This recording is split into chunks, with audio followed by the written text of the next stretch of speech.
I was hooked up to an 4, cold metal under my skin, sterile, white walls closing in. First day of chemo. First F asterisk asterisk asterisk ing day. You'd think the woman you married, the woman who swore in sickness and in health, would be right there, holding your hand, whispering strength into your ear. Instead, the chair next to mine was empty. The room was filled with strangers, but I'd never felt more alone. I checked my phone again. No message. No missed calls. Just the date staring back at me, mocking me. April 3rd, 10:47 a.m. She knew. Claire knew it was today, so I called her. The phone rang 3 times before she picked up. Her voice came through light, airy, like she was sipping wine under the sun. "Hola, babe," she said, almost singing. "Everything okay?" I swallowed hard. "Where the hell are you, Claire?" She hesitated, just for a beat. Then, "I'm in Spain. At a spa. With Kyle." My brain short-circuited. Spain. Spa. Kyle. Kyle, my best friend since college.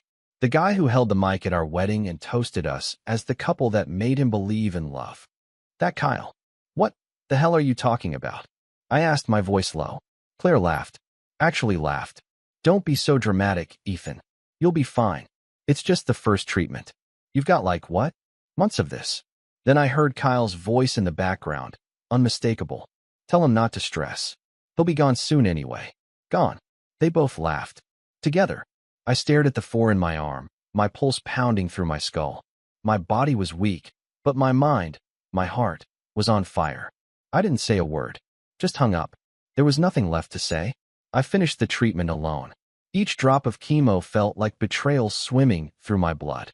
When I got home, hours later, the house was dark. Quiet. I sat on the edge of the bed, staring at the wedding photo on the wall. Claire's smile, her hands in mine. Lies. Every damn frame, soaked in lies.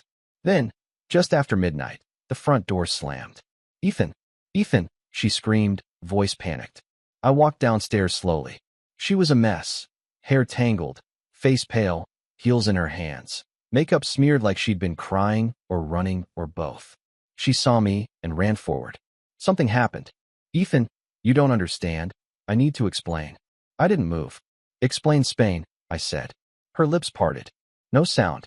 "Explain the spa. Explain why Kyle was laughing while I was sitting in a chair, trying to stay alive." She blinked like I'd slapped her. "You weren't supposed to know." Wrong answer. I stared her down, and something inside me shifted. Whatever love I had left, it died right there in that moment. Smothered by salt water and betrayal. And I knew, from that second forward, Claire's nightmare was just beginning. She stood there, shaking like a leaf in a storm she created herself. Still wearing that silk dress I'd never seen before. Still smelling like a perfume I didn't buy. She looked like she'd just run from a crime scene. And in a way, she had. "I wasn't supposed to know," I said, my voice low. "That's your defense. Ethan, please, just listen. It's not what it sounds like." "Really?" "Because it sounded like my wife ditched me on the first day of cancer treatment to fly to Spain with my best friend. And then laughed about how I wouldn't be around much longer. Sound about right." She opened her mouth. Closed it. Opened it again. "It wasn't supposed to happen like this." "What, Claire? The trip? The affair? Or the part where I didn't just roll over and die quietly?" Her face twisted, first into shame, then anger, then back to that cold, entitled mask I'd seen before, usually when she didn't get her way. "I needed time for myself, okay? Everything's been about you lately. The chemo, the doctors, the moods. You think this has been easy for me?" I laughed. A short, sharp, hollow sound. "Wow. I'm sorry my cancer's been an inconvenience to your spa schedule." She rolled her eyes. Rolled her goddamn eyes. "Don't twist it." "No, Claire. You twisted it. You twisted 12 years of marriage, trust, friendship. All for what? Some mud bath and a back rub with Kyle. Don't talk about him like that." I took a step closer. "I'll talk about him however I want. He's dead to me. And you? You're just the one who lit the match." She stared, mouth trembling. "I made a mistake." "No, Claire. A mistake is forgetting to pick up milk. You planned this. You booked flights. You packed bags.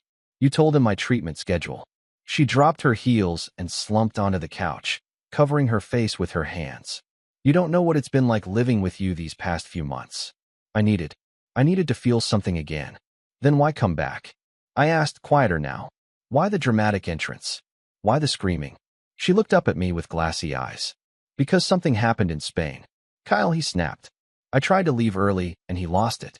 He threw my phone. Said I couldn't just come back to you like nothing happened. I narrowed my eyes. So what? This is you crawling back to safety. She shook her head. I was scared. He's not who I thought he was. Well, neither are you, I said. Silence. The kind that suffocates. I didn't say another word. I turned and walked back upstairs, every step heavier than the last. I could hear her crying downstairs. For once, it didn't move me. Didn't make me want to fix it. Because some things, some people, can't be fixed. That night, I didn't sleep. I opened every file, every photo, every text I could find. I followed the trail of lies, hotels in Paris, dinner in LA, secret bank withdrawals, little messages she thought I'd never see. The affair wasn't new. Spain wasn't the beginning. It was just the only one she didn't hide well enough. 12 years undone in 12 minutes. The next morning, I made coffee. 1 cup. For me.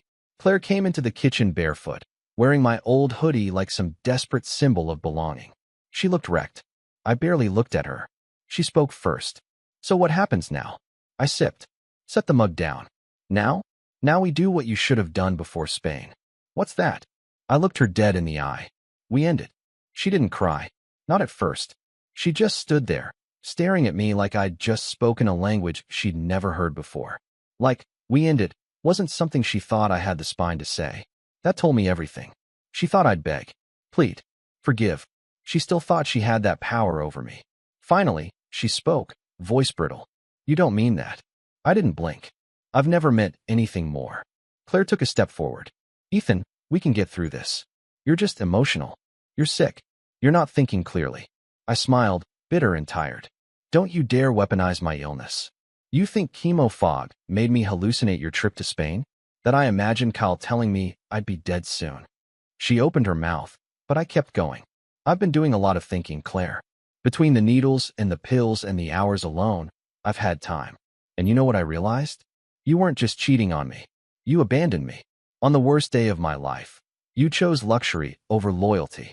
Her eyes filled with tears, but they didn't move me. Not anymore. I wasn't ready to be a caretaker, she whispered. I panicked. I needed air. I needed Kyle's hands on you. I snapped. She flinched like I'd slapped her, but she didn't deny it. Not this time. And that silence, that guilty silence, was louder than any confession. I'm going to stay at my sister's, she said eventually, voice hollow. I nodded. Good. Take your time. Don't come back.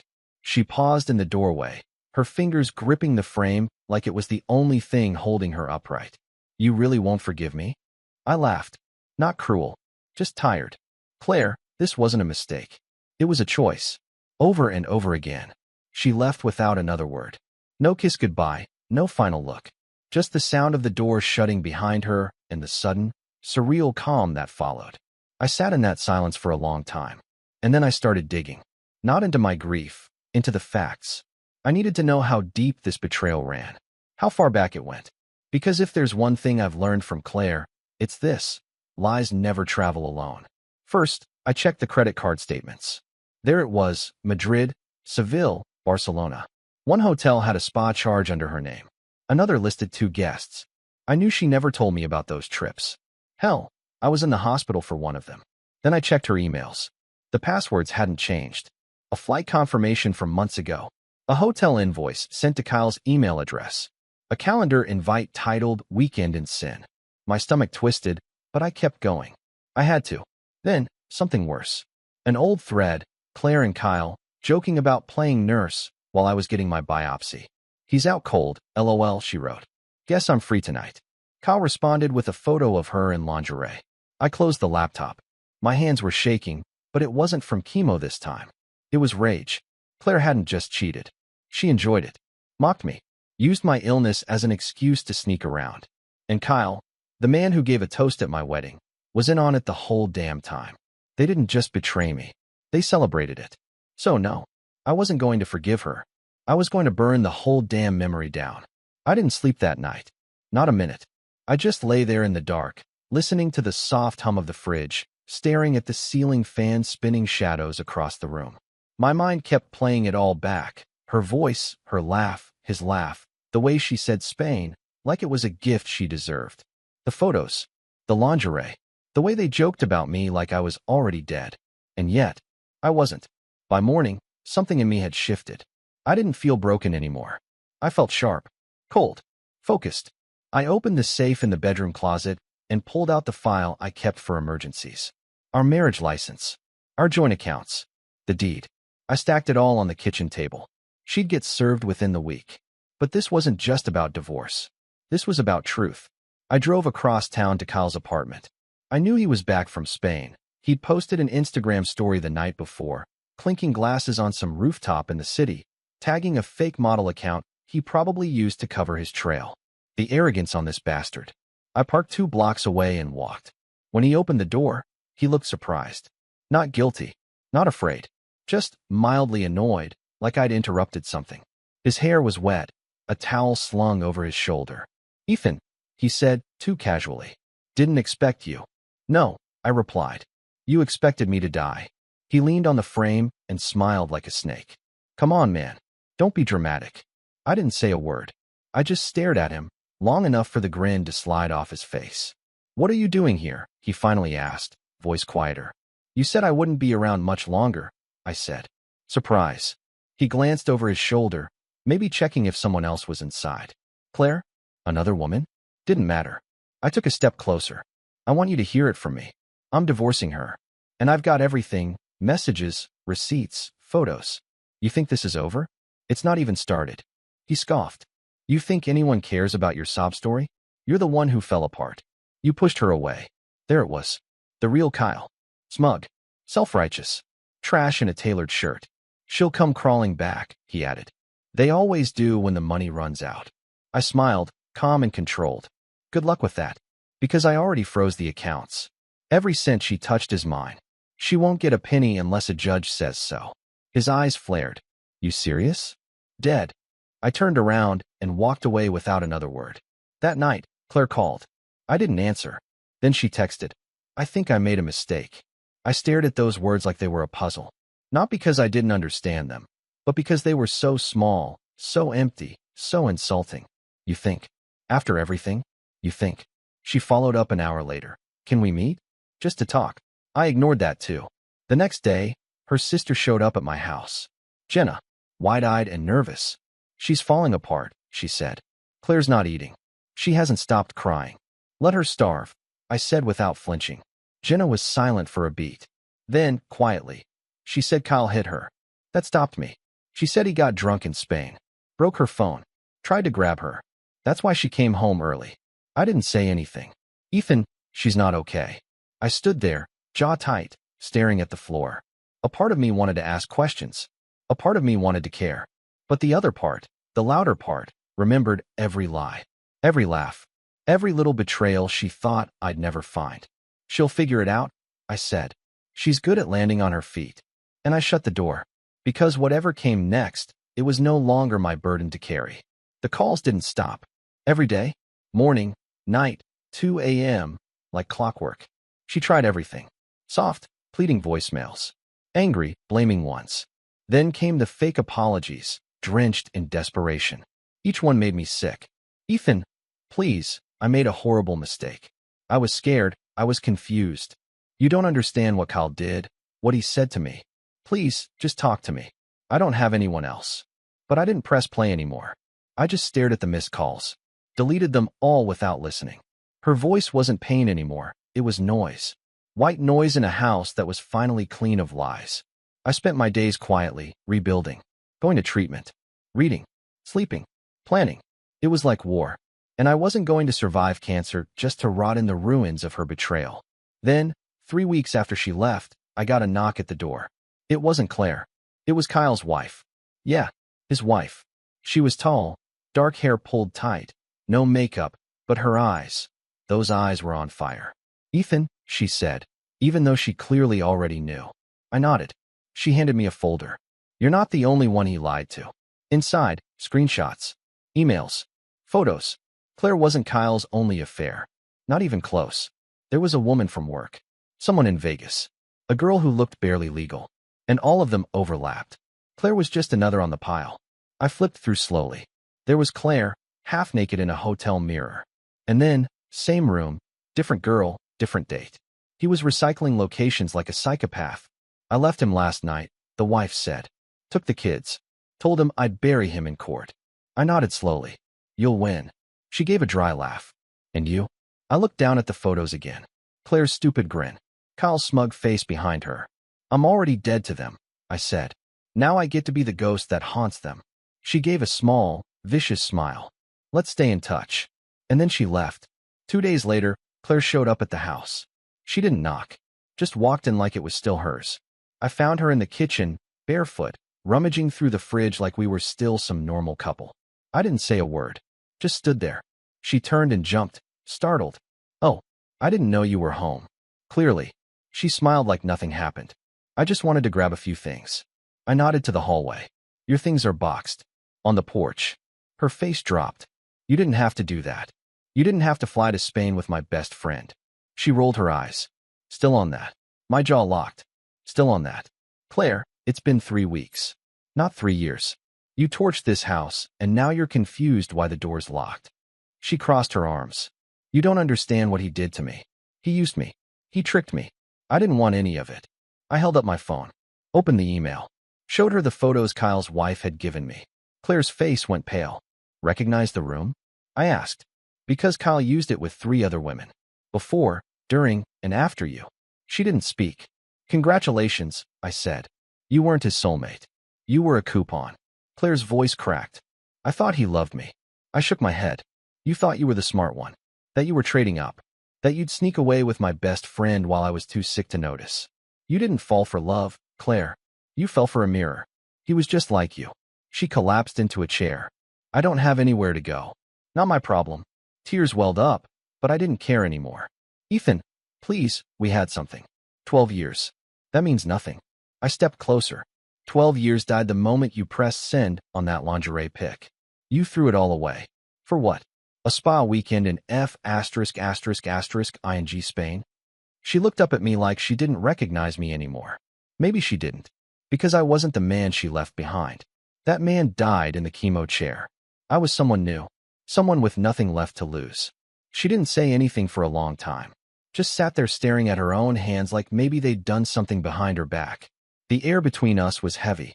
Not like before. Not grief. Not anger. It was judgment.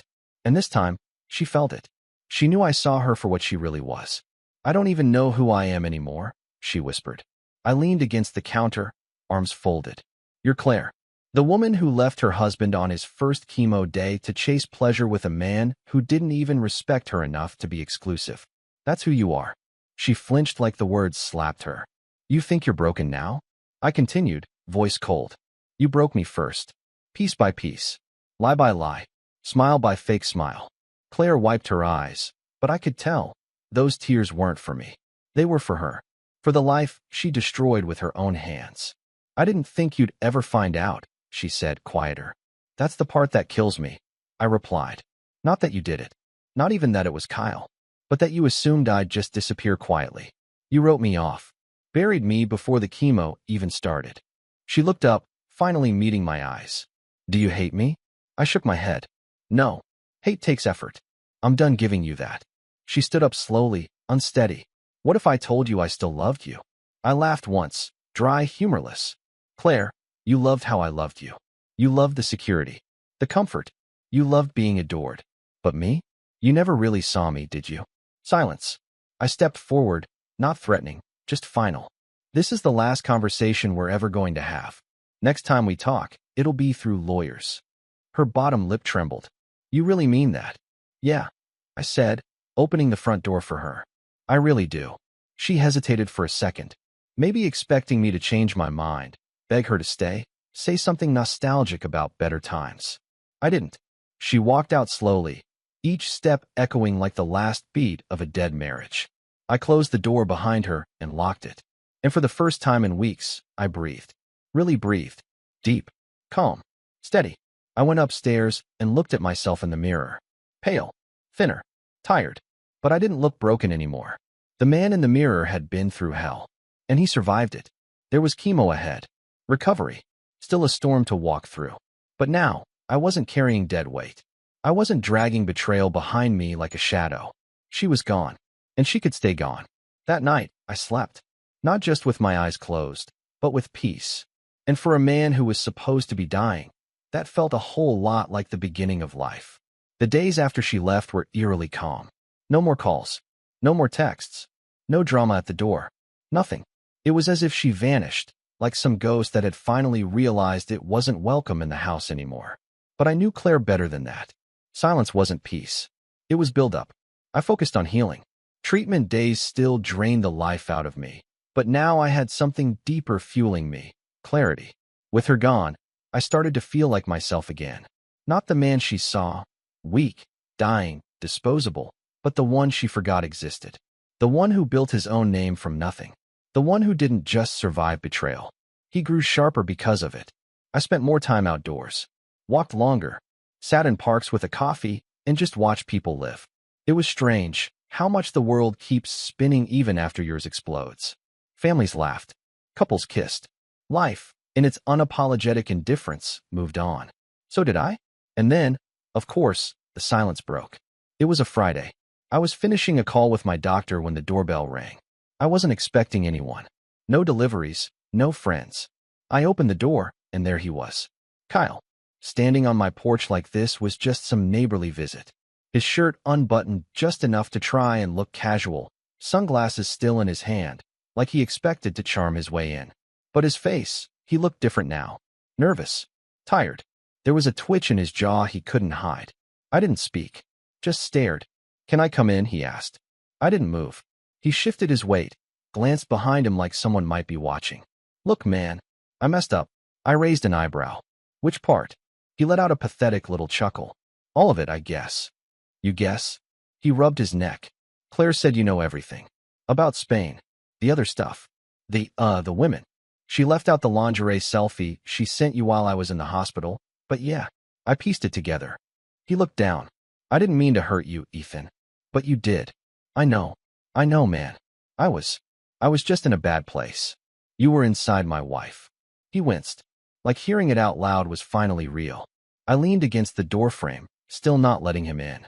"You came here to apologize?" He nodded. "Yeah, that, and to tell you she's staying with me now. Temporarily." I almost laughed. "She got nowhere else," he added, defensive. "It's not like we're together. I didn't want you hearing it from someone else." How noble. He tried to read my face, probably looking for some hint of pain, regret, jealousy. I gave him none. I was done bleeding over these people. "You both deserve each other," I said simply. "I hope you rot in the same bed you betrayed me in." His face hardened. The fake remorse dropped in a flash. "You think you're better than us?" "No," I said. "I know I am." I closed the door in his face. No screaming. No punches. No breakdown. Just finality. And that was more powerful than any revenge I could have planned. Later that night, Claire texted me again. One line. "I made a mistake choosing him."